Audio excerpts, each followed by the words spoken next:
ఈ vlog 15th day రోజు. ఆ రోజు దరిద్రం మొత్తం మా చుట్టే ఉంది అనమాట. ఎందుకంటే మా జాష్కి అయితే ఆ రోజు సర్జరీ ఉండే. మేమైతే ఆ రోజు మార్నింగ్ హాస్పిటల్కి వెళ్ళినాము, మంచిగా ఉండే, చెకప్ కోసమనే వెళ్ళినాము. కాకపోతే సడన్గా సర్జరీ చేయాలని చెప్పినారు.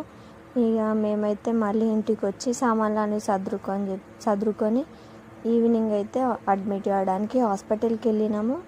ఇక అక్కడ వెళ్ళగానే నైట్ స్టే చేసిన తర్వాత నెక్స్ట్ డే మార్నింగ్ అయితే జాష్కి సర్జరీ చేసిర్రు. అసలు వన్ బాధ అస్సలు చూడలేకపోయినాం. మేమైతే వేరే వాళ్ళకి వస్తే ఏమో అనిపిస్తుందేమో కానీ మన పిల్లలకి మన కళ్ళ ముందే ఏదైనా జరిగితే మాత్రం అస్సలు తట్టుకోవాలనిపించదు కదా. జాష్ అయితే చాలా ఇబ్బంది పడ్డాడు. మొత్తం మీద సర్జరీ అయితే సక్సెస్ఫుల్గానే అయిపోయింది, ఏం ఇష్యూస్ కాకుండా చాలా సేఫ్గానే అయింది. ఇప్పుడు జాష్ కూడా సేఫ్గానే ఉన్నాడు. ఇక మొత్తం మీద నెక్స్ట్ డే అయితే ఇంటికైతే వచ్చేసినాము. ఇంటికి వచ్చినాక కొద్దిగా క్యూర్ అయిపోయింది. కాకపోతే వాడికి ఇబ్బంది అవుతుంది అనమాట, అక్కడికి ఇక్కడికి టాయిలెట్కి అటు వెళ్ళడానికి.